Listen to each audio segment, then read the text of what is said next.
Olá a todos, sejam bem-vindos à lição número 2 deste primeiro trimestre de 2019, onde estamos a estudar, desde a semana passada, o último livro da Bíblia, o tão importante livro de Apocalipse. Vamos continuar, como disse, hoje com a lição 2, que tem como título Entre os Castiçais, e vamos já ver o que é que isto quer dizer. Mais uma vez está aqui o pastor, obrigado por ter vindo, pastor, que nos vai ajudar com os comentários à lição. Mas vamos começar com uma oração. Senhor nosso Deus, nós te queremos agradecer por mais esta feliz oportunidade de nos juntarmos novamente, quer aqui neste lugar, quer à distância, para podermos estudar juntos o assunto desta lição, desta semana. Te pedimos que tu nos abençoes, que nos inspires, para que os nossos pensamentos e as nossas palavras possam ser de acordo com a tua vontade para entendermos melhor o tema desta semana. Amém. Isto nós te pedimos e te agradecemos em nome de Jesus. Amém. Amém. Pastor, depois da introdução que nós fizemos a semana passada, hoje vamos começar a entrar propriamente dito nos assuntos proféticos do livro de Apocalipse. Entre os castiçais é o tema desta semana e se calhar podemos começar em primeiro lugar e seguindo um pouco a ordem que está aqui, contextualizar um bocadinho melhor as circunstâncias e a situação de João e onde ele estava, onde ele fez a redação deste livro. Patmos era a ilha do degredo naquele tempo. Portanto, os romanos, quando se queriam livrar de alguém, ou executavam, ou mandavam para trabalhos forçados para este lugar. Uma ilha isolada, uma ilha remota, rochosa, em que quem ia para lá sabia que provavelmente terminaria ali a sua vida e os últimos dias seriam passados não em grande conforto, mas em privação, em trabalhos forçados e tudo mais. E assim o servo de Deus é enviado ali para aquele lugar. Havia outras ilhas que eram usadas também, esta não era a única, mas há muitas ilhas ali no mar Egeu e, portanto, na altura ela era deserta. Fala aqui na lição de domingo, Patmos é uma ilha, eu diria, era, porque hoje existe população na ilha de Patmos. Mas nesta altura, portanto, em que João lá esteve, provavelmente seria uma ilha deserta. Quem quiser, por exemplo, fazer uma pesquisa e conhecer um bocadinho melhor esta ilha, pode ir, por exemplo, ao Google Earth ou ao Google Maps e, portanto, pôr Ilha de Patmos e vai ver, portanto, e estão lá locais, portanto, que falam de João e falam do Apocalipse e da visão que João recebeu, portanto... Como facto histórico. Como facto histórico, isso é indiscutível. Tanto quanto nós conhecemos, pelo menos a Bíblia nos diz isso e a tradição também, não há nenhuma acusação justa aqui apresentada contra João. Portanto, ele não cometeu nenhum crime contra o Império, contra o Estado, para estar naquelas circunstâncias. E, aliás, no versículo 9, ele aponta a razão pela qual estava lá. Exatamente. Quando ele diz, portanto, Apocalipse capítulo 1, versículo 9, e podemos comentar um pouco este versículo, eu, João, portanto, o redator, que também sou vosso irmão e companheiro na aflição e no reino e paciência de Jesus Cristo, estava na ilha chamada Patmos por causa da palavra de Deus e pelo testemunho de Jesus Cristo. Portanto, qual era o crime dele? O crime dele era ser crente, era ser um pregador e era ser um defensor do cristianismo. Exatamente. E por essa razão o Império o enviou para lá, porventura, como lemos quando estudamos o livro de Atos, instigado pelos judaizantes daquele tempo, sabe-se lá, não é? Que também não é bem possível, muito. É bem possível. O que nós também sabemos é que João, portanto, era o responsável religioso, seria talvez o pastor que coordenava, portanto, o trabalho evangelístico nas 7 igrejas para onde ele vai enviar este livro. Sendo que todas essas igrejas, a igreja de Éfeso era a principal, porque a própria cidade de Éfeso era a capital da província romana da Ásia Menor. E ali uma grande igreja, portanto, surgiu e, portanto, João seria o pastor dessa igreja, mas também daria apoio às outras igrejas e, portanto, ele era o líder, claro, incontestável, e, portanto, as autoridades, se calhar, como aconteceu no tempo de Jesus, as autoridades civis foram, digamos, excitadas pelas autoridades religiosas. É possível que alguns religiosos fanáticos tenham excitado as autoridades civis, mas o que é certo é que foi pelo poder da autoridade romana que João acabou por ir parar à ilha de Patmos, isso não há dúvida. Que era, ainda foi durante bastante tempo, o império prevalecente naquele Exato. tempo na região. Uma das coisas, deixa-me só acrescentar mais isto, Filipe, uma das coisas que me apraz pensar e fazer aqui um paralelismo é que a Igreja primitiva começou, desenvolveu-se e cresceu num ambiente, ou seja, num contexto histórico em que o Império Romano dominava. A Igreja do tempo do fim vai crescer, desenvolver-se e agir num contexto em que o Império Romano domina. Só que não necessariamente um Império Romano político, neste caso. É Roma. Mas também é Roma sob a sua outra forma. Muda o nome, mas o espírito é o mesmo. É exatamente, os princípios são os mesmos e podemos falar disso mais à frente nas lições. Mas eu queria dizer algo aqui, pastor. Às vezes nós podemos perguntar, mas eu tento ser fiel a Deus, eu tento dar o meu melhor, eu tento dar o meu contributo, tento guardar os mandamentos do Senhor, porque é que me acontecem coisas tão más? Bom, eu gostaria de fazer essa pergunta a este João aqui. Pois, olha... Um dos principais líderes da igreja como o pastor disse, servos de Deus, e qual é o prémio que ele recebe por isso? Vai para o degredo e vai para esta ilha assim. Bom, Jesus já tinha mencionado no Sermão da Montanha exatamente isso, e não é só lá que nós encontramos, mas em Mateus 5, portanto, no início do Sermão da Montanha, Jesus disse isso mesmo, nós encontramos estas palavras, bem-aventurados, versículos 10, 11 e 12, bem-aventurados os perseguidos por causa da justiça, porque deles é o reino dos céus. Estava João a ser perseguido por causa da justiça? Claramente, não há dúvidas. Bem-aventurados sois quando, por minha causa, foi o caso de João, vos injuriarem e vos perseguirem e mentindo disserem todo o mal contra vós. Provavelmente não, de certeza, que a acusação que pendeu sobre João era baseada em mentiras, claro. Ou seja, em verdades. Agora, o versículo 12, Jesus diz, regozijai-vos e exultai, porque é grande o vosso galardão. Bom, este galardão, não pensemos só no galardão celestial. Bom, esse é o maior de todos, isso, não há discussão sobre isso. Mas João já foi beneficiado mesmo nesta terra. Quer dizer, o facto de ele estar naquela ilha deserta, provavelmente sozinho, e num dia de sábado receber estas visões do Senhor, isso já foi, portanto, um galardão enorme. Regozijai-vos e exultai, porque é grande o vosso galardão nos céus, mas aqui Jesus está a apontar sobretudo para o grande galardão, pois assim perseguiram os profetas que viveram antes de vós. E aqui o autor da lição chama a atenção, por exemplo, para os 3 companheiros de Daniel, Ananias, Misael e Azarias, para Estevão, o primeiro mártir cristão, que sofreram o mesmo. Pastor, e hoje corremos o mesmo risco. O último parágrafo diz assim, isto é a autoria do pastor Ranco, não é? Os seguidores de Cristo nunca deveriam esquecer que sempre que se encontram em circunstâncias semelhantes às de João, não são deixados sozinhos. E isto é que é o grande pensamento que nós não devemos esquecer. Exatamente. Ou seja, mesmo dentro da fornalha, o Senhor estava lá com eles. Bem. Mesmo na ilha de Patmos, o Espírito do Senhor estava lá, estava lá com ele. E depois diz assim, portanto, que o mesmo Jesus que foi a João continua presente junto do seu povo para o apoiar e ajudar nas situações difíceis que tiver naturalmente a enfrentar. Esta deve ser uma certeza que o crente deve ter. Sem dúvida. E Filipe, permite-me referir aquilo que o autor menciona na lição de sábado à tarde, quando ele fala aqui do salmista Asaf. O Salmo 73 é um salmo que já me impressionou há muitos anos atrás e que mostra que Asaf viveu um dilema que muitos de nós vivemos hoje, que é de olhar para os ímpios e dizer: mas porquê é que aquelas pessoas são ímpias e prosperam e eu que tento fazer a vontade de Deus, aparentemente não prospero? E onde é que ele teve a revelação vinda de Deus que o ajudou a resolver por completo esse dilema? Foi quando ele diz que entrou no santuário. Bom, não sabemos exatamente, quando nós lemos lá aquele texto no Salmo 73, se ele terá entrado mesmo no santuário literal que havia em Jerusalém ou se entrou pela fé no santuário celestial.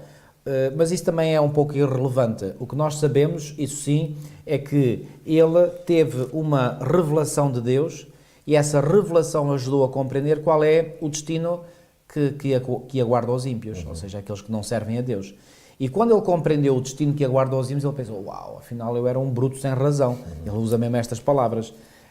Eu vou ler, portanto, Salmo 73, ele diz no versículo 17: até que entrei no santuário de Deus e atinei com o fim deles. Tu certamente os pões em lugares escorregadios e os fazes cair na destruição, como ficam de súbito assolados, totalmente aniquilados de terror. E depois nos versículos 21 e 22 ele diz: quando o coração se me amargou e as entranhas se me comoveram, eu estava embrutecido e ignorante, era como um irracional à tua presença. Ou seja, ele cai em si, o salmista Asaf, e ele acaba por reconhecer que, portanto, era um bruto irracional porque não estava a ver o quadro completo. E, portanto, nós não temos nada, mas absolutamente nada a invejar dos ímpios. Porque mesmo que aparentemente eles prosperem, e digo bem aparentemente, quer dizer... Já sabemos o fim da história. Já sabemos, exatamente, o fim da história, exatamente. Isso faz-me lembrar aquela imagem, por exemplo, de uma águia que está lá pousada no seu alto pouso e vem lá uma serpente escondida por detrás e de repente pica na águia. E ela, sentida picada, ela levanta voo e sobe. Vale de quê? O veneno já lá está metido dentro. E, portanto, chega um momento em que ela vem a pica e, portanto, a terra morta no chão, não é? Portanto, os ímpios, por muito que andem por aí, que gozem, entre aspas, que façam 30 por uma linha, como se costuma dizer, qual é o resultado final que lhes espera? É terrível, é absolutamente horrível. Portanto, nós, como povo de Deus, não devemos invejar em nada o estilo de vida das pessoas que não servem a Deus e que não querem saber de Deus para nada e nem da sua palavra. Eu vou dar um exemplo que acho que explica bem isso. Em Daniel, no capítulo 6, o servo de Deus é injustamente condenado a uma cova dos leões. Durante essa noite, Daniel ficou tranquilíssimo dentro daquela cova. Ele depois acabou por explicar que o anjo do Senhor veio e fechou a boca dos leões. Certo. Enquanto que o homem mais importante do mundo, o grande monarca, no palácio mais luxuoso e mais confortável do mundo, nem conseguiu dormir a noite toda. Portanto, é um contraste completo. Exato. Numa situação terrível, o homem de Deus está tranquilo. Exatamente. Numa situação de circunstâncias ótimas, aquele homem que, induzido ao erro, fez uma injustiça, não conseguiu pregar olho, não conseguiu dormir durante a noite, ficou perturbado. Portanto, isto explica bem a tranquilidade. Repara, a Bíblia diz que no mundo tereis aflições, não estamos a colocar isso em causa, mas explica a tranquilidade e a serenidade que o servo de Deus pode e deve ter no meio das aflições, que era o caso de João aqui na ilha de Patmos. E há outra coisa, essa tranquilidade, repara, vou começar pelas provações. As provações que o povo de Deus sofre são provações que provêm do exterior, ou seja, não são provações que vêm do interior.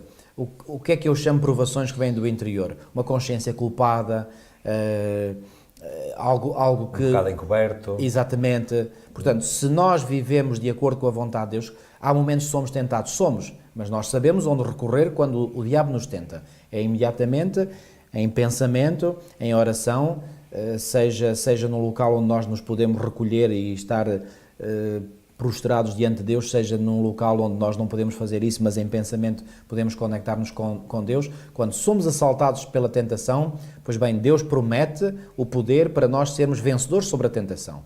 E, portanto, ao sermos vencedores sobre a tentação, vem aquele alívio de dizer, uau, pela graça de Deus, venci mais esta etapa, mais este obstáculo que o inimigo colocou diante de nós. E, portanto, os servos de Deus passam por provações. Passam, sim, senhora. Mas o seu coração está em paz. Por isso é que Jesus disse, dou-vos a paz, a minha paz vos dou. Por isso é que Paulo e Silas foram para a cadeia cantar lá dentro. E estavam lá nas piores condições exteriores possíveis, no entanto o seu coração estava calmo e tranquilo. E até estavam a converter outros. Até. Exatamente. Portanto, o plano de Satanás ainda se virou ao contrário. Queriam acabar com eles, eles ainda arranjaram mais crentes. Exatamente. Portanto, é esta a forma, portanto, de Deus agir. Portanto, pastor, João nesta ilha de Patmos estava, embora as circunstâncias más, estava com a mesma tranquilidade e serenidade que Daniel estava na cova dos leões. Olha, eu gosto muito de um texto do salmista Davi, quando ele, no Salmo 3 e no versículo 5 diz assim, deito-me e pego no sono, acordo porque o Senhor me sustenta. Portanto, aqui está a expressão de alguém que confia no Senhor. Portanto, o sono do justo é um sono tranquilo, como diz aqui, deito-me e pego no sono. Bom, eu não me quero fazer justo, mas graças a Deus eu não sei o que é ir para uma cama e não conseguir dormir. Quer dizer, eu chego à cama, quer dizer, aquilo passado um minuto ou dois já estou a dormir, não é? É logo. E portanto, quem está bem com o Senhor, quem tem a sua consciência tranquila, pode viver esta paz interior que faltou ao tal rei, portanto, que foi responsável por colocar Daniel na cova dos leões. Portanto, temos que ter isto em conta, que por muitas que sejam as provações, e podem ser, que o justo passa, isso nunca lhe rouba a sua paz interior que só Deus pode dar. E eu gosto daquela passagem do apóstolo Paulo onde ele diz que a paz de Cristo excede todo o entendimento. Ou seja, não podemos explicar, excede porque excede o entendimento, mas podemos senti-la. E, portanto, quaisquer que sejam as dificuldades, as provações que o inimigo vai encarniçadamente colocar diante de nós, não importa.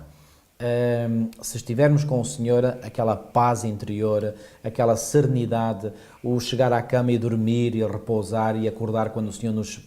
isso não há preço que pague isso. Ouvi uma vez uma frase que um perseguido disse ao seu perseguidor, e ele disse: podes tirar a minha água, podes tirar a minha comida, podes tirar os meus filhos, até podes tirar a minha vida, mas não podes tirar a minha fé. Exatamente.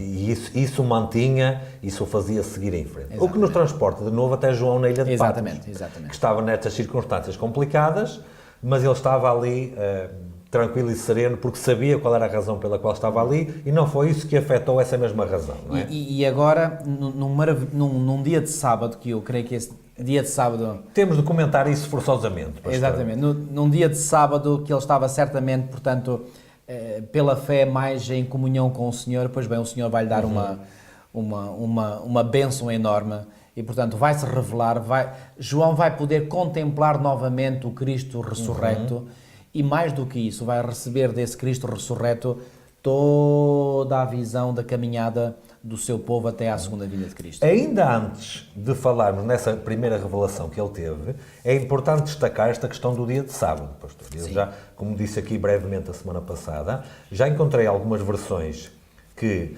vertem o versículo 10 do primeiro capítulo de Apocalipse, não como eu fui arrebatado no Espírito no dia do Senhor, mas fui arrebatado no dia domingo. Já li algumas versões que dizem isto mesmo.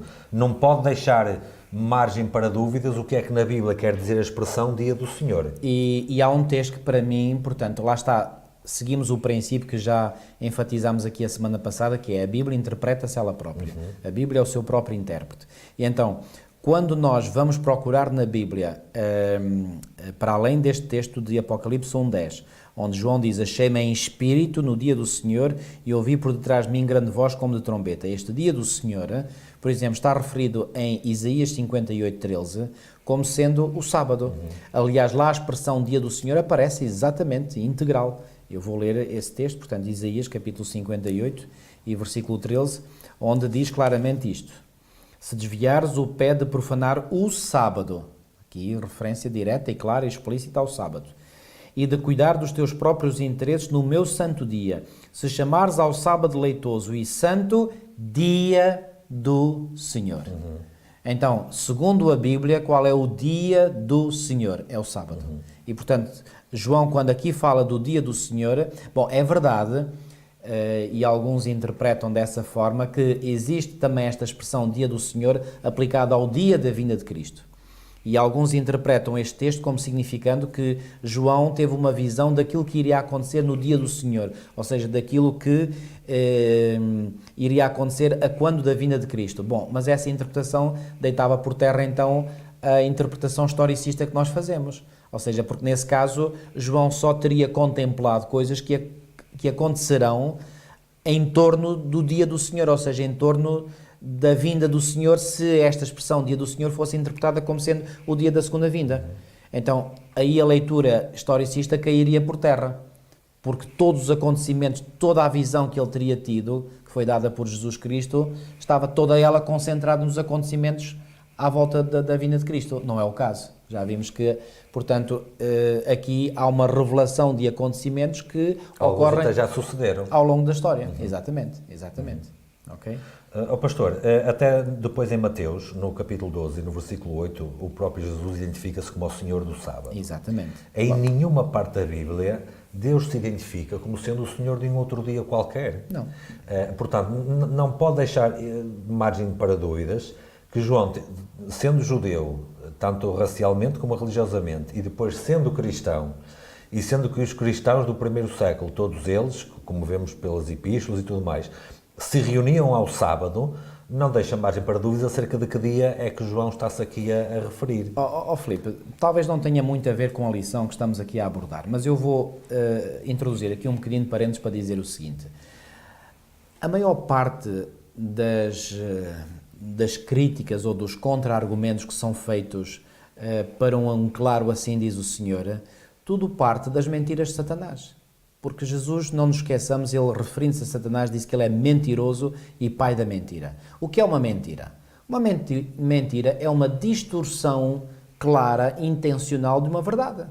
Portanto, a mentira, repara, por exemplo, Deus disse no início a Adão, de todas as árvores do jardim comerás livremente, mas da árvore que está no meio do jardim, da ciência do bem e do mal, não comerás, porque no dia em que dela comeres, certamente morrerás. Vem o diabo e só põe lá o não. Certamente não morrerás. Pronto, a mentira é negar, portanto, a verdade, uma verdade existente, exatamente.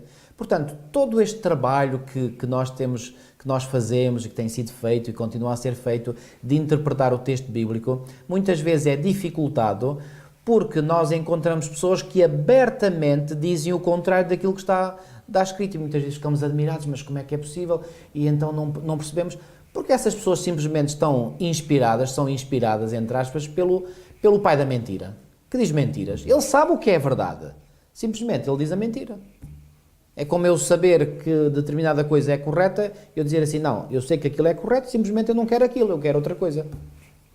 E depois andamos aqui, muitos de nós, a perder tempo, muitas vezes a tentar desmontar todos estes enganos, estas falácias, porque o diabo claramente e intencionalmente ele diz a mentira.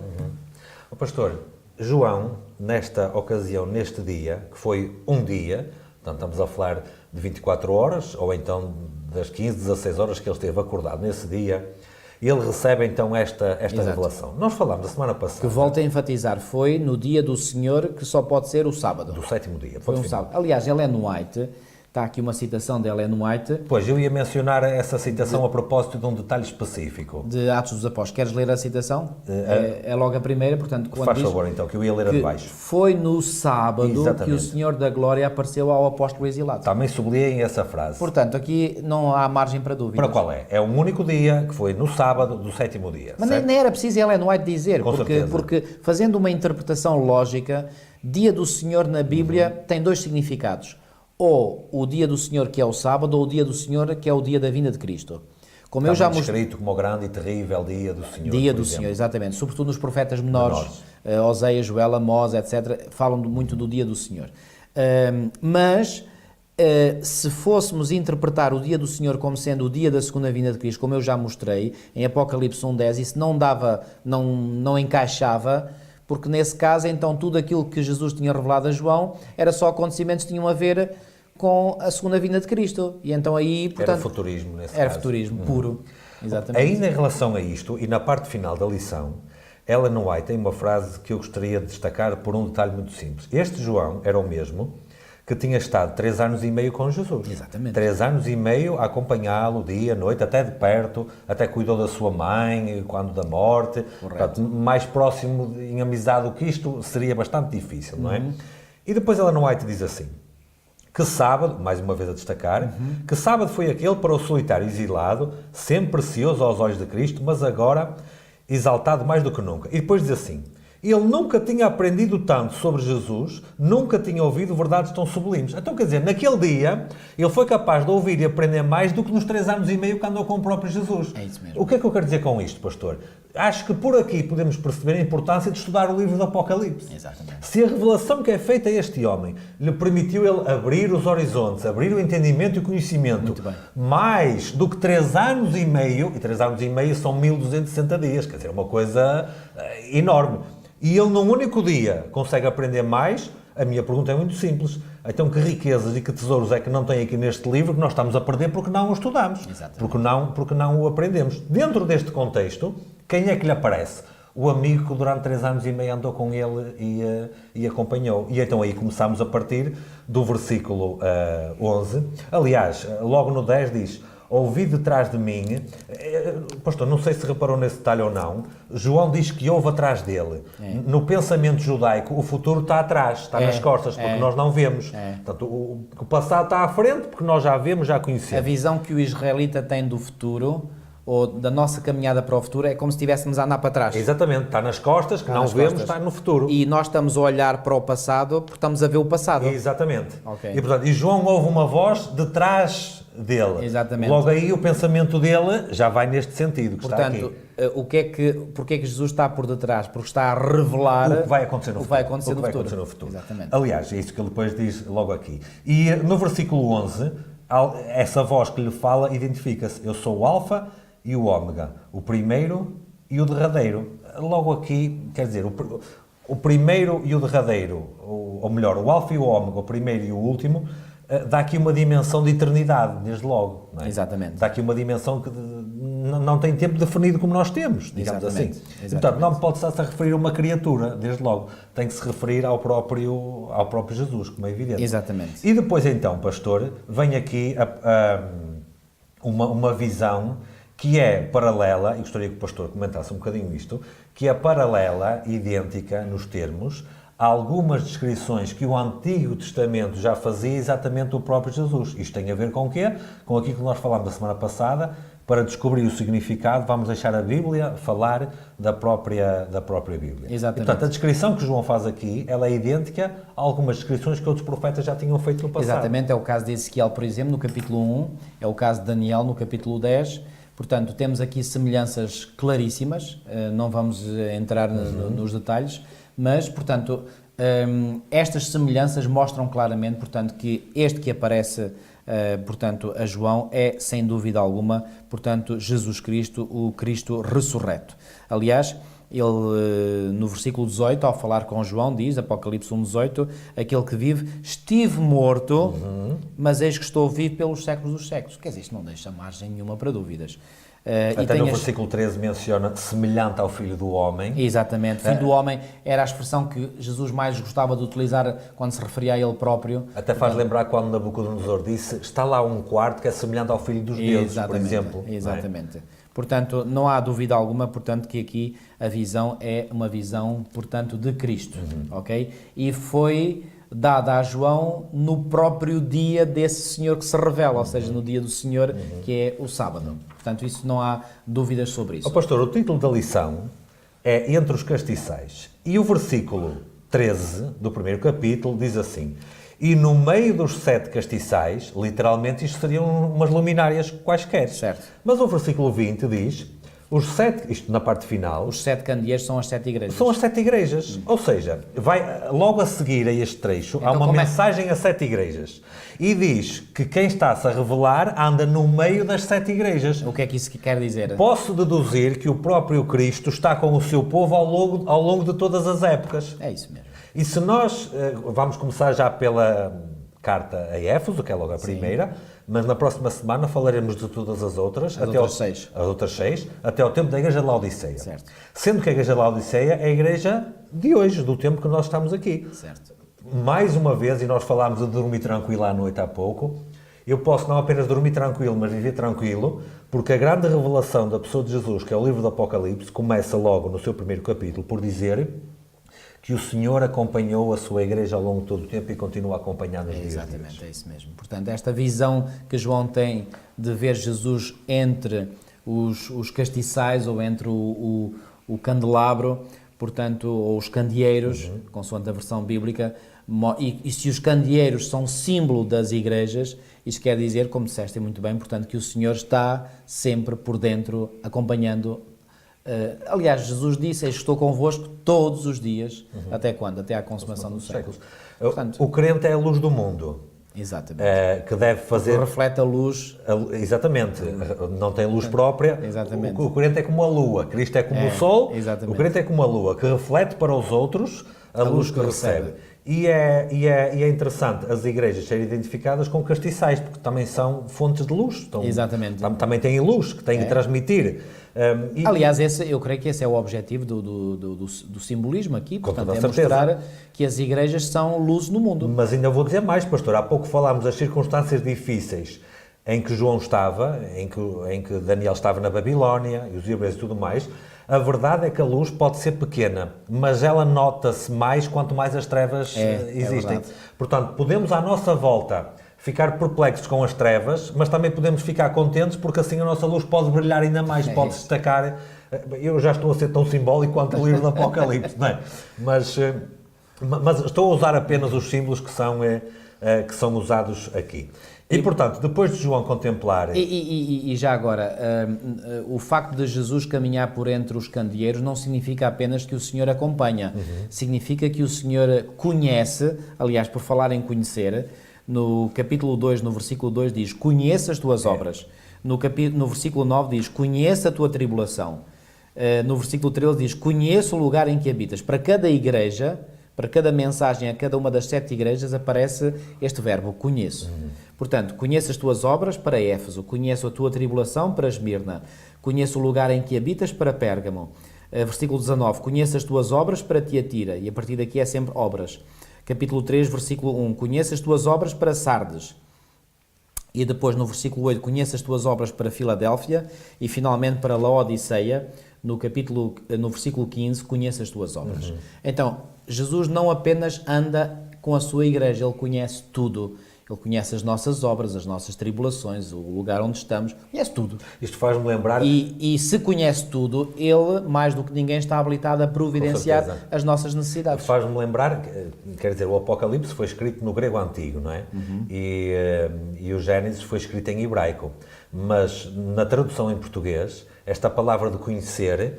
lá em Gênesis capítulo 4, demonstra a grande intimidade que havia entre Adão e Eva, por exemplo. Por exemplo, quando diz, e conheceu Adão a sua mulher. É um conhecimento físico íntimo entre marido e mulher. Sendo que a relação de Cristo com a sua igreja também é tipificada por uma relação entre marido e mulher. Exatamente. E Cristo conhece bem a igreja. Exatamente. A questão é se a igreja conhece bem a Cristo. Exatamente. E às vezes, se calhar, temos que pôr a mão na ferida. Aí é uma pergunta que cada um de nós individualmente tem que responder. Com certeza. Porque se calhar devíamos conhecer ainda mais o Senhor que nos conhece a nós também. Ou seja, ter ainda mais intimidade com certeza. Com o Senhor. Se até os nossos cabelos estão todos contados e o Senhor sabe esse pormenor, nós deveríamos também saber exatamente esse pormenor. Aliás, e baseando nesta comparação que a Bíblia faz e que referiste muito bem, portanto, da intimidade que Cristo quer ter com a sua igreja, que é uma imagem da intimidade que deve existir entre marido e mulher. Nós sabemos, por exemplo, que quanto mais pobre for a comunicação, a intimidade entre marido e mulher, tanto pior. Ou seja, a relação matrimonial corre um risco sério se não houver, portanto, comunicação e intimidade suficiente entre marido e mulher. Daí o conselho do apóstolo Paulo, por exemplo, para que os casais não se privem um do outro. Portanto, usando esta imagem da intimidade do casal, portanto, em que a falta de intimidade, de comunhão um com o outro, podem pôr em risco o relacionamento, da mesma forma transferindo isto para o nosso relacionamento com Deus, quanto menor for a intimidade, maior o risco desse relacionamento entre nós e Deus se quebrar. Quebrar, com toda a certeza. Pastor, quero destacar ainda um outro ponto, antes de nós entrarmos exatamente no contexto geral das cartas às 7 igrejas e depois a carta à primeira igreja, que está no versículo 19 do primeiro capítulo, em que a ordem que é dada a João, isto até para fundamentar algo que nós já dissemos aqui, mas exatamente. para confirmar algo correto nunca é demais. É o tema da quarta-feira e temos que ir um bocadinho a fundo sobre isto. Veja bem, pastor, do versículo 19 diz, escreve estas coisas, portanto é uma ordem que é dada. Eu só quero destacar que Cristo não faz aqui uma sugestão a João, dá-lhe aqui uma ordem diretamente. Escreve estas coisas que tens visto, portanto a revelação que lhe é dada, e depois diz assim, as que são e as que depois destas coisas hão de acontecer. Exatamente. Ou seja, as que são presente, as que hão de acontecer futuro. Portanto, ou seja, a mensagem do livro do Apocalipse é histórica para o tempo de João, mas também é profética. Ok, isso mesmo. Esse é o destaque que quero dar. Portanto, não era apenas para o tempo de João, como estamos a dizer. Era para a minha versão diz aqui, e as que hão de acontecer depois destas. Exatamente, as que hão de acontecer depois destas. Mas também não é só para o futuro, era desde o tempo de João até à frente. É isso mesmo. Portanto, não é preterista, nem é futurista. É o fluxo histórico que nós já falámos aqui anteriormente. É isso mesmo. E depois, então, pastor, nós temos o contexto geral, que está aqui na parte de quarta-feira, o contexto geral das 7 cartas que são escritas às sete igrejas.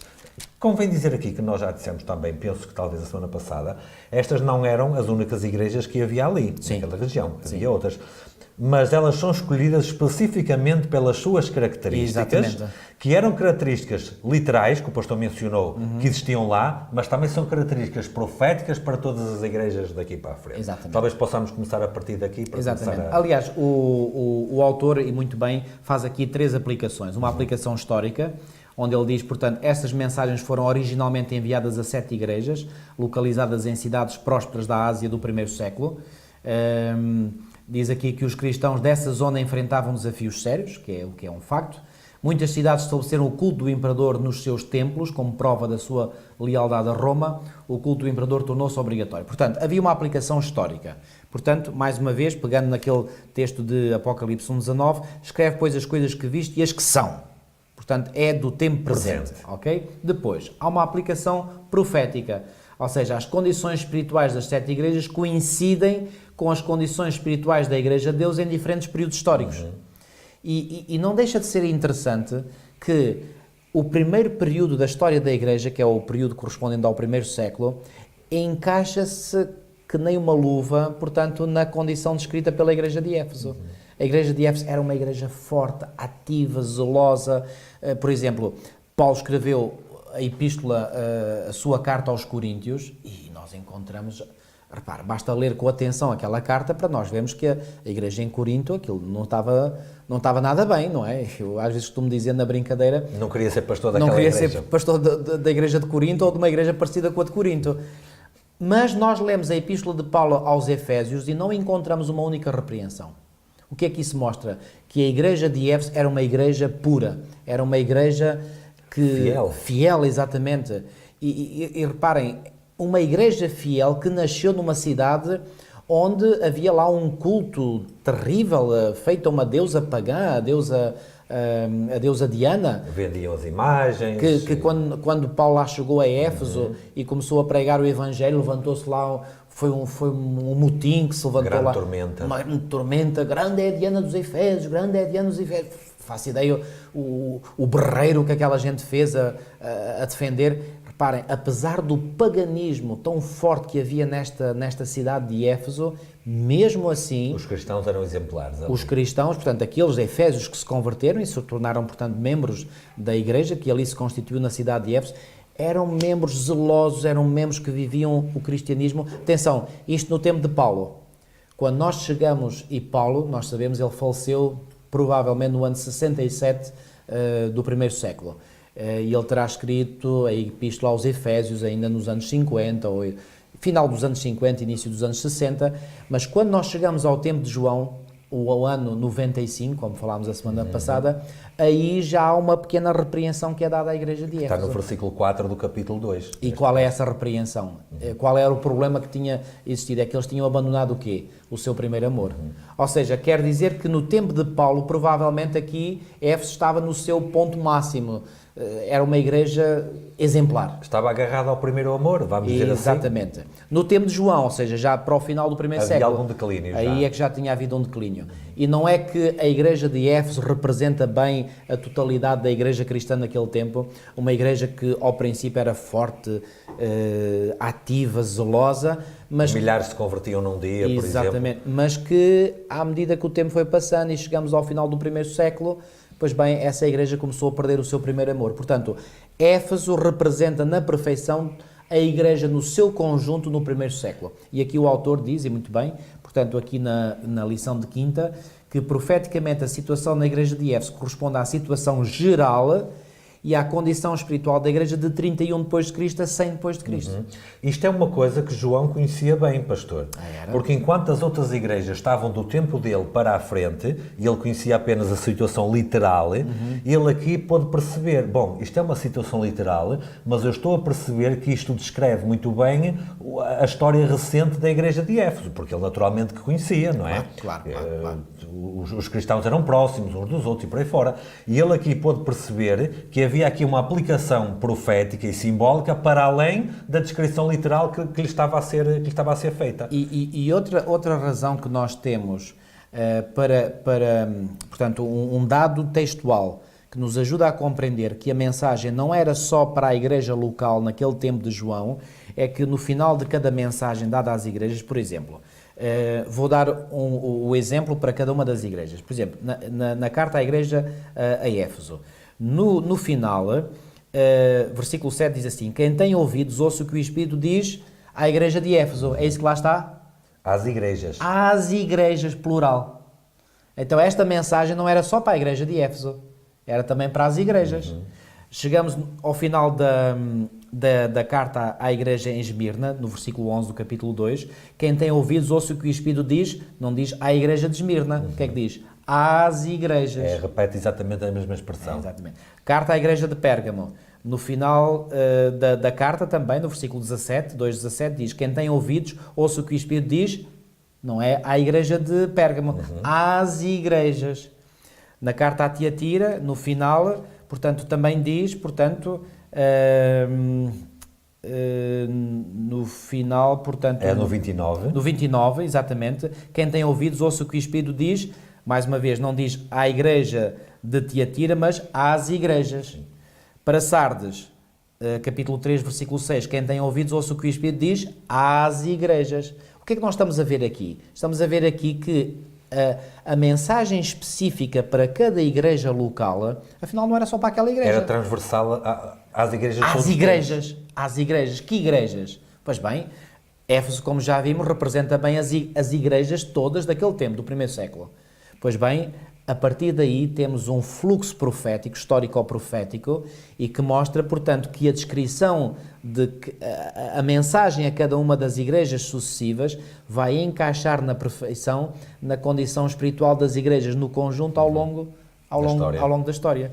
E isto é verdade também para Filadélfia, não li, versículo 13 de Apocalipse 3, quem tem ouvidos ouça o que o Espírito diz às igrejas, e finalmente a última, Laodiceia 22, quem tem ouvidos ouça o que o Espírito diz às igrejas. Portanto, este detalhe, que é muito importante e que se repete 7 vezes, mostra, portanto, que embora cada uma destas cartas fosse escrita a uma igreja específica, no entanto, a sua mensagem não era só para aquela igreja.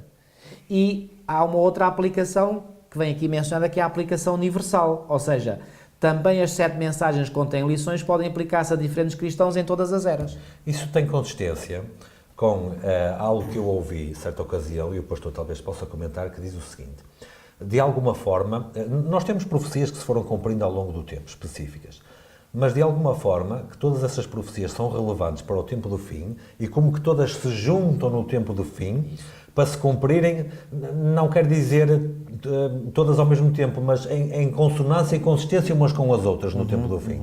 Ora, eu posso pegar nesse princípio e posso dizer que nós hoje, vivendo no tempo da última igreja, aquela Odisseia que falaremos para a semana, não devemos atentar apenas e só à mensagem que está para a igreja da Odisseia, mas a todas, desde Éfeso, passando por todas até ao tempo da Odisseia, porque todas elas se aplicam ao tempo em que nós vivemos aqui. Exatamente. Aliás, na parte final da lição de quarta-feira vem aqui uma pergunta que é: imagine que o senhor tenha que escrever à sua igreja local uma carta semelhante às mensagens que foram escritas às 7 igrejas. O que poderia essa carta dizer acerca dos desafios que a sua igreja enfrenta, assim como da sua condição espiritual? Era só juntar as 7 cartas e tínhamos a condição tudo. hoje. Ou seja, o que está aqui escrito às 7 igrejas aplica-se hoje. Reparem, nós vimos, portanto, que há uma aplicação histórica, certo? Mas, pegando o tempo só de hoje, na atualidade, os problemas que as igrejas, por exemplo, aqui em Portugal, no Brasil, nos Estados Unidos, na Austrália, em África, vivem, os problemas de todas as igrejas estão retratadas nestas mensagens às 7 igrejas. Daí podemos ter a certeza absoluta. Ou seja, estas mensagens, portanto, têm uma aplicação universal. Uma aplicação histórica local, primeiro, histórico-profética, mas também universal. Quando estamos a ler a carta à igreja de Éfeso, portanto, as outras 6, como dissemos, falaremos mais em detalhe na próxima semana. Certo. Mas quando estamos a ler esta carta à igreja de Éfeso, eu fiz aqui uma pequena relação dos elogios que é feito à igreja. Sim. Ela era trabalhadora, ela era paciente, ela era cuidadosa, ela era diligente e ela era incansável. Portanto, eu fiz isto. E depois, vem apenas uma nota negativa. Uma nota negativa, que é deixar o primeiro amor. Só que este deixar o primeiro amor põe em causa tudo o resto. Todo o elogio que vinha lá atrás. Satanás é muito inteligente. Porque quando alguém arrefece tudo. Arrefece tudo. E não podemos dizer, olha, és trabalhadora, mas não és paciente, és cuidadosa, mas não és diligente. Não, aquilo... quando o mal se introduz, aquilo acaba por afetar todas as qualidades que temos. Portanto, nunca é demais pensarmos que devemos estar vigilantes a todo instante, a todo momento, porque qualquer pequena falha, qualquer tropeço, pode ser o princípio de uma queda muito grande. Não quer dizer que caia logo totalmente de um momento para o outro, mas, aliás, o pastor disse há pouco algo que ficou depois na minha mente comentar e acabei por não fazê-lo. Da mesma maneira como o resistir a uma tentação acaba por nos dar força para resistir à tentação seguinte, o ceder torna-nos mais frágeis depois da tentação a seguir. É verdade. E, portanto, o deixar o primeiro... Não é por acaso quando às vezes se cai num pecado, logo a seguir se cai noutro e depois mais noutro. Lembra o caso de Davi? Por exemplo. Primeiro cobiçou uma mulher que não era dele, depois a cobiça levou ao adultério, depois o adultério levou ao homicídio premeditado, quer dizer, foi... Até que foi finalmente desmascarado por ordem do Senhor. Isto para dizer o quê, pastor? Para dizer que nunca conseguimos ser demasiado cuidadosos em cuidar da nossa condição espiritual. Jesus foi muito claro, vigiai e orai para que não caiais em tentação. O espírito, na verdade, está pronto, mas a carne é fraca. E, portanto, como nós vivemos e continuamos a viver numa carne fraca, ou seja, numa natureza pecaminosa, mesmo após a nossa conversão, a vigilância tem que ser constante. Agora, por exemplo,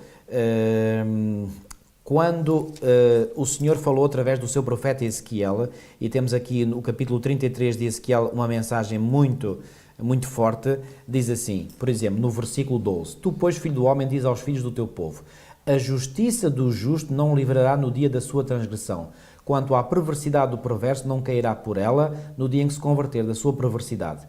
Nem o justo, pela justiça, poderá viver no dia em que pecar. Ou seja, no dia em que pecar, no dia em que falhar, toda a justiça que ficou para trás, aquilo fica tudo posto em xeque.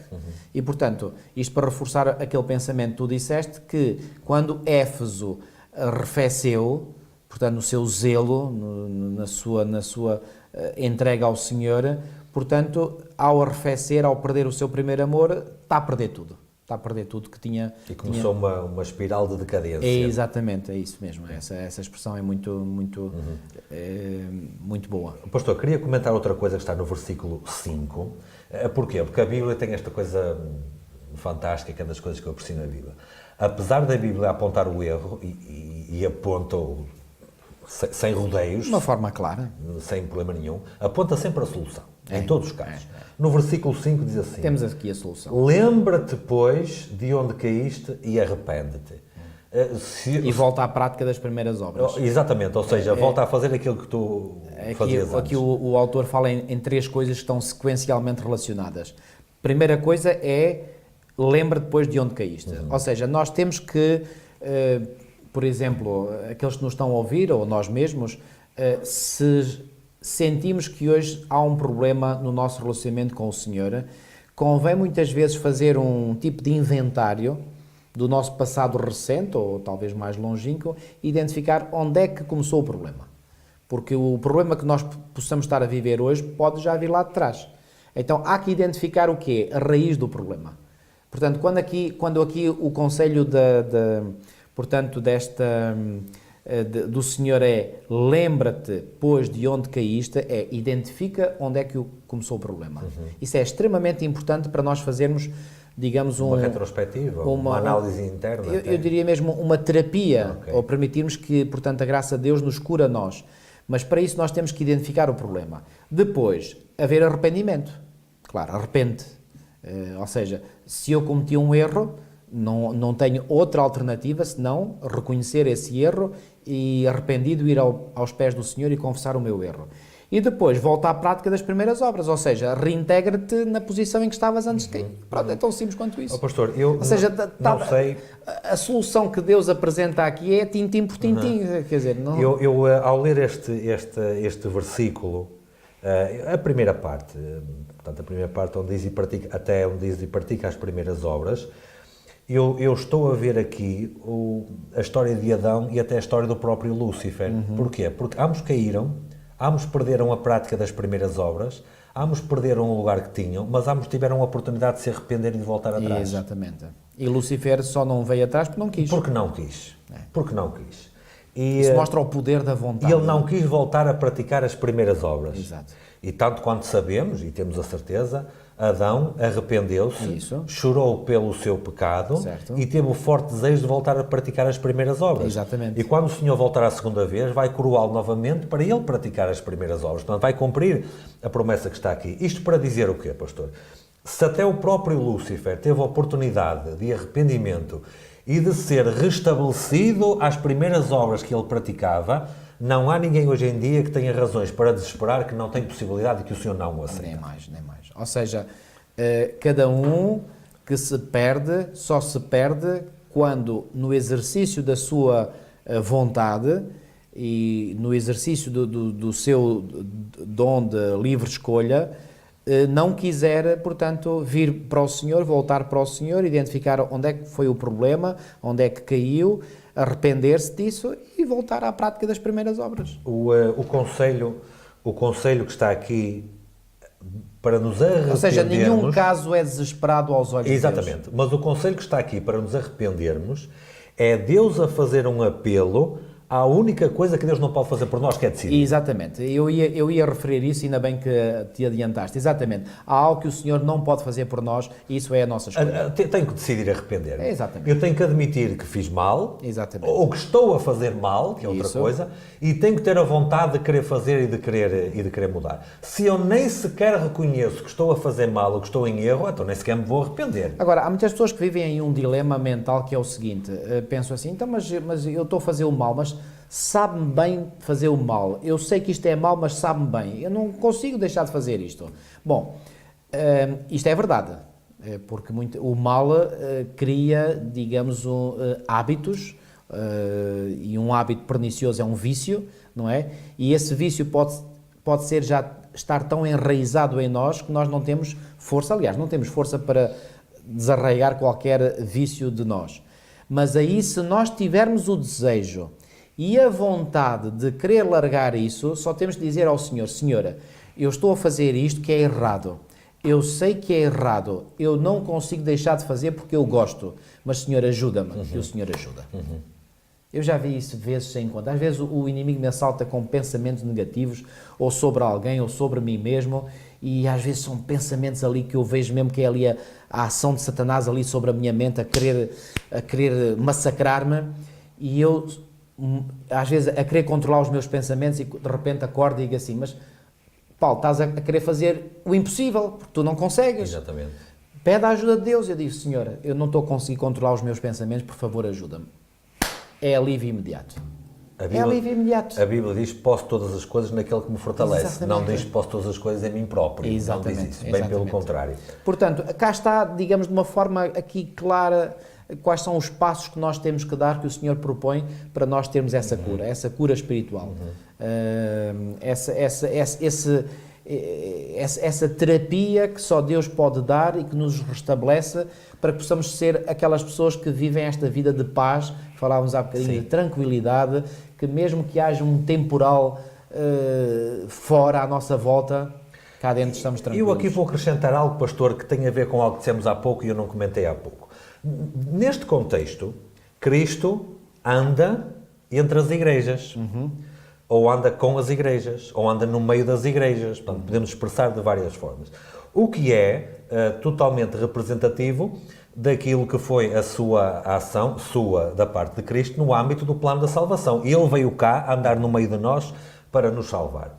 E isto é um descanso muito grande, porque eu não preciso de tentar ser melhor para ser aceito por Cristo. Ele vem até onde eu estava, vem até onde eu estou, para me fazer igual a Ele. Assim é que é. Agora, há outra questão interessante. Se Ele anda no meio das igrejas, que é no meio dos castiçais, quer dizer que quando eu estou na igreja, Cristo anda aqui à minha volta e à volta dos que estão comigo. Exatamente. Quando eu começo a acusar a igreja e a apontar a igreja que não está bem e me afasto da igreja, então eu estou-me a afastar do próprio Cristo que anda no meio das igrejas. Raciocínio puramente lógico. Quer dizer, se eu acho que a igreja está mal, porque está mal, e desde logo está mal porque eu faço parte da igreja, portanto, se eu sair, ela fica logo melhor, logo em primeiro lugar. Não, mas é sem dúvida nenhuma. Se todos nós sairmos da igreja, ela fica pura. Fica pura. 100%, sem pecado nenhum. Mas não fica lá ninguém. Não fica lá ninguém. Isso é um problema também, mas isso, pronto. Agora, eu espanta-me e faz-me perturbação, e às vezes até me irrita, e que o Senhor me retire esta irritação, porque também preciso, de qualquer problema que existe, o que é que nós fazemos logo como tendência? Vamos nos afastar daquilo que achamos que são os pecadores, então, mas se Cristo está lá no meio para tentar resolver o problema e eu me afasto, eu estou-me a afastar do próprio Cristo. Eu tenho de estar onde Cristo está para resolver o meu problema e resolver o problema de todos os outros que lá estão. Bom, Filipe, tu tocaste aí num ponto muito sensível e que é o seguinte, normalmente as pessoas que enveredam por essa via de tentar, entre aspas, justificar a sua saída da igreja, normalmente aquilo que estão a fazer é uma racionalização do seu próprio erro. Ou seja, normalmente essas pessoas são pessoas que têm problemas, elas próprias têm problemas, mas como não têm a coragem ou a frontalidade de encarar o seu próprio problema, transferem o seu problema para a igreja. Então, em vez de ver o seu próprio problema, veem os problemas da igreja, que também podem existir, atenção, e a pessoa até pode estar a fazer uma análise muito correta dos problemas que há na igreja. Mas ao concentrar a sua atenção nos problemas da igreja, desvia a sua atenção de onde? Dele mesmo. Repare, eu não sou chamado a resolver os problemas da igreja, sou chamado a resolver os meus. Agora, sou guardador do meu irmão. Eu sou guardador em que sentido? Já uma vez também falámos aqui numa lição anterior. Eu sou guardador no sentido em que tenho uma responsabilidade de o advertir, de o chamar a atenção. Mas não tenho a responsabilidade de o obrigar a mudar. Porque aí vai depender da escolha que ele fizer. Deus não obriga, muito menos nós temos esse direito. Exatamente. Então, se Deus não obriga, quem sou eu, criatura de Deus, para obrigar a outros seres humanos a fazer o que eles não querem fazer? Portanto, tenho uma obrigação, a obrigação é de chamar a atenção. Quanto à mudança, quanto à escolha para mudar, aí terá que ser a própria pessoa a fazer isso. E essa mudança é descrita pelo apelo que Deus faz aqui quando diz arrepende e volta à prática das tuas primeiras obras. Não é? Por exemplo, Filipe, ainda voltando a falar do caso das pessoas, portanto, que veem problemas na igreja, volto a dizer, isso reflete um problema que há nelas. E quando a pessoa tende a ver o mal no outro, é porque quer, digamos, tapar os olhos para os seus próprios problemas. E há um texto aqui em Isaías, no capítulo 65, e no versículo 5 diz assim, no versículo 2 começa aqui a mensagem que o profeta está a dirigir ao povo de Judá daquele tempo, e está a dizer assim: estendi as mãos todo o dia a um povo rebelde, que anda por caminho que não é bom, seguindo os seus próprios pensamentos, Depois mais à frente diz assim: povo que diz, fica onde estás, não te chegues a mim, porque sou mais santo do que tu.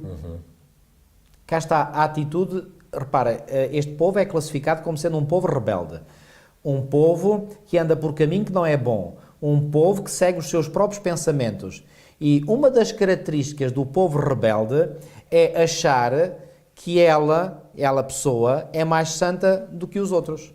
E então afasta-se para não ser contaminado. Exatamente, porque o problema está nos outros, não está nela. Fica onde estás, não te chegues a mim, porque sou mais santo do que tu. E agora o Senhor faz aqui um comentário sobre esta pessoa que pensa que é mais santo que os outros. És no meu nariz como fumaça de fogo que arde o dia todo. Como é que nós sentimos quando entramos num ambiente que está com fumo? O nosso nariz começa a arder. É a imagem que o Senhor aqui dá. Olha, tu pensas que és melhor que os outros, olha, és como fumaça no meu nariz. O que é que o Senhor está a dizer dessa pessoa? Que não está em sintonia com ela. Que essa pessoa o está a perturbar a ele.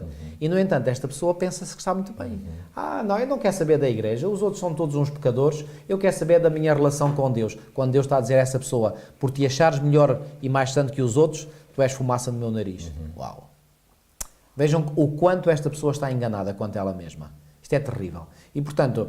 Pastor, dê-me licença. Daí vem que Daniel, a quem não é apontado nenhum pecado na Bíblia, diz perdoa-nos. Exatamente. Ele não dizia perdoa aos outros porque eu sou santo e eu estou ótimo. Ele diz perdoa-nos, incluía-se também no grupo. Exatamente. Olha, ainda muito recentemente fiz aqui uma leitura muito interessante de um texto. Há um texto em Lucas 17, que eu já conheço há muitos anos, que diz assim, Lucas 17, 10. Assim também vós, depois de haverdes feito quanto vos foi ordenado, dizeis, somos servos inúteis, porque fizemos apenas o que devíamos fazer. Somos servos inúteis. Até parece que Cristo nos está a querer desqualificar. Reparem, há um texto em Mateus 25, 30, que só há muito pouco tempo é que eu fiz esta ligação. Cá está, a Bíblia a interpretar-se ela própria. Em Mateus, no capítulo 25, e no versículo 30, portanto, diz assim, é daquela parábola dos talentos, e daquele indivíduo que recebeu o talento, mas não o investiu, exatamente. Pois bem, no versículo 30, esse indivíduo é chamado de servo inútil. Diz assim, e o servo inútil lançai-o para fora nas trevas, ali haverá choro e ranger de dentes. Então, comparando o texto de Lucas 17, 10, que fala aqui dos servos inúteis, e este de Mateus 25, 30 fala do servo inútil, até parece que o Senhor quer que nós sejamos inúteis. Não, não é nada disso. Para o Senhor não quer que nós sejamos inúteis, mas que pensemos de nós mesmos. Quando nós colocamos estes dois textos em paralelo, repara, seria completamente ilógico e um absurdo chegar à conclusão que o Senhor quer, quando Ele diz, dizei somos servos inúteis. O Senhor não quer que nós sejamos inúteis, porque se formos inúteis, vai-nos acontecer aquilo que aconteceu ao verdadeiro servo inútil, que será lançado, portanto, nas trevas, onde haverá choro e ranger de dentes. O Senhor não quer que nós sejamos inúteis, mas quer uma coisa, que nós pensemos que somos inúteis. Daí veio Paulo a dizer que é o mais miserável de todos os homens. Exatamente. Ou seja, o conceito que devemos de ter de nós mesmos deve estar lá sempre em baixo. E deixamos o Senhor fazer os elogios se Ele entender por bem. Exatamente. Ou seja, não devemos ser inúteis, mas devemos pensar que o somos. Estás a ver a diferença? Que é para não nos exaltarmos no nosso próprio eu. Para o nosso eu não andar aqui inchado. Lúcifer achou-se muito capaz e muito senhor e deu no que deu. E deu no que deu, exatamente. E, portanto, isto tem tudo a ver com o apelo que o Senhor faz aqui aos Efésios. Exatamente. Apesar de eles terem sido uma igreja exaltada, que o próprio Senhor diz e foram. Perderam isso e tinham que arrepiar caminho e tinham que voltar. Exatamente. E é o que nós precisamos hoje. Com certeza. Pois, então, na próxima semana continuaremos com o estudo das outras 6 cartas. Pode terminar a oração, por favor. Nosso querido e amado Pai que estás nos céus, obrigado, Senhor, por estes ensinamentos preciosos que nós encontramos na Tua Palavra. Ó Senhor, ajuda-nos sempre a considerar-nos como servos inúteis, Senhor, que não temos nenhum valor em nós mesmos, porque não temos mesmo. Todo o valor que nós temos provém de Ti. E por isso o apóstolo Paulo pôde dizer muito bem, em 1 Coríntios 15, 10, sou o que sou pela graça de Deus.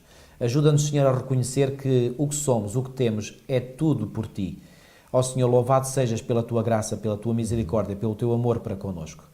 E permite, Senhor, que nós possamos reconhecer até a nossa obediência. Nós, quando conseguimos obedecer à Tua vontade, nós obedecemos, porque Tu nos dás a graça, a capacidade para obedecer, e essa capacidade para obedecer é uma graça que Tu nos dás. Ó Senhor, por isso, que todo o louvor seja para Ti e nenhum para nós.